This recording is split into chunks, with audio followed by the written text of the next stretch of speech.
Timnas Indonesia telah menjalani debut pertama saat bertemu tim tuan rumah Vietnam malam tadi. Ada beberapa kabar terbaru yang kami himpun dalam video ini. Berikut ulasannya.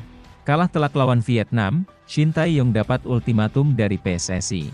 Kekalahan menyakitkan harus dialami oleh Timnas U23 pada gelaran SEA Games Vietnam. PSSI yang sudah memberikan target juara untuk Garuda Muda, tampaknya cukup mendapat kekecewaan besar saat anak asuh Shin Tae-yong dibuat tak berdaya di hadapan tuan rumah Vietnam.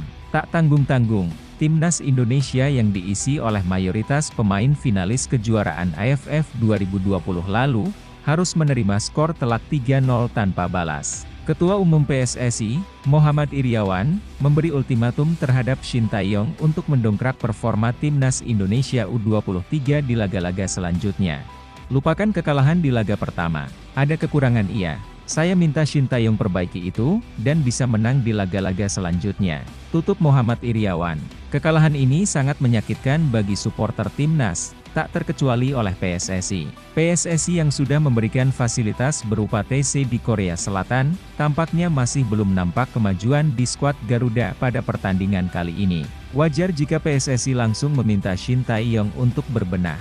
Timnas Indonesia sendiri wajib menang di 3 laga tersisa, yaitu melawan Myanmar, Timur Leste, dan tim kuat Filipina, jika ingin mengamankan 1 tiket ke semifinal SEA Games kali ini.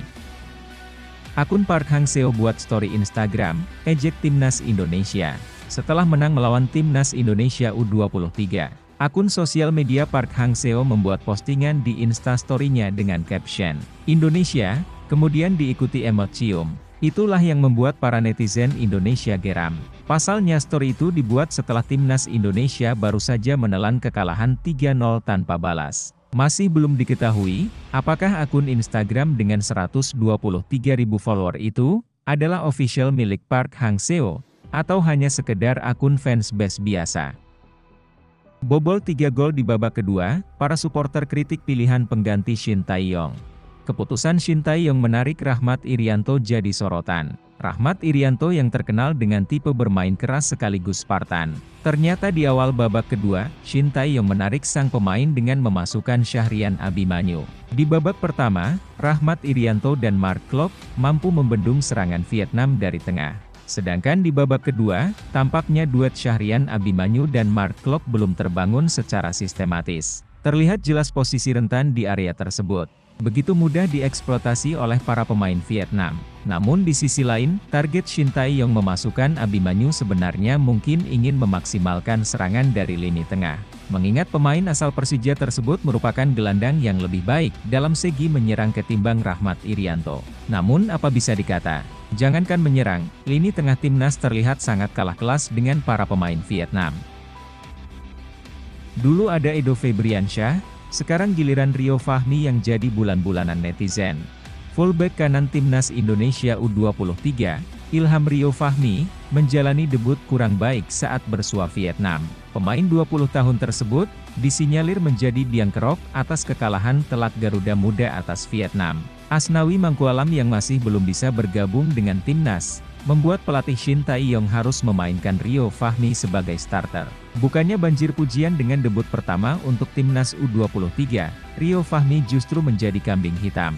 Pemain asal klub Persija Jakarta itu, memang nampak masih belum mampu menunjukkan penampilan terbaiknya. Akibat hal tersebut, namanya pun sempat trending di media sosial Twitter. Lebih spesifiknya, Rio Fahmi dianggap bertanggung jawab terhadap terciptanya 2 dari 3 gol yang dicetak Vietnam. Dan tak sedikit netizen yang mengkritik sang pemain di Instagram. Namun di sisi lain, permainan kurang maksimal dari Rio Fahmi masih dianggap wajar. Sebab ia baru saja melakukan debut atau pertandingan pertama untuk Timnas U23. Ditambah langsung menghadapi tim kuat Vietnam dengan bermain di bawah tekanan supporter tuan rumah yang memadati lapangan. Terlebih lagi Rio Fahmi sendiri sudah begitu lama bermain tanpa merasakan atmosfer supporter di stadion. Untuk seukuran pemain 20 tahun tentu itu catatan yang masih bisa dimaklumi. Hal demikian juga dialami oleh Edo Febriansyah pada gelaran Piala AFF lalu. Edo Febriansyah yang saat partai final mau tak mau harus menggantikan Pratama Arhan yang terkena akumulasi kartu. Ketika itu, ia terlihat kebingungan saat menghadapi agresivitas pemain Thailand. Dan posisinya, menjadi bulan-bulanan serangan pemain Thailand. Namun di lain kesempatan, Asnawi Mangkualam selaku kapten Timnas justru memberikan semangat untuk para pemain Timnas. Untuk tidak terpaku pada kekalahan melawan Vietnam. Asnawi yang sampai saat ini masih belum bisa dilepas Ansan Greners tampaknya menjadi masalah serius bagi Shin Tae-yong. Shin Tae-yong begitu menyukai pemain energik seperti Asnawi dan Pratama Arhan. Maka terlihat begitu mati serangan Indonesia dari sisi bek sayap saat dua pemain tersebut absen. Begitulah beberapa kabar terbaru seputar SEA Games 2021. Kekalahan ini menjadi batu sandungan, sekaligus pemacu bagi skuad muda Garuda untuk bangkit dan berbenah. Dan kabar baiknya, Asnawi akan segera terbang ke Vietnam menyusul Timnas, yaitu ia mengunggah sebuah paspor, yang berarti akan segera meninggalkan Korea dan bergabung bersama tim Garuda Muda.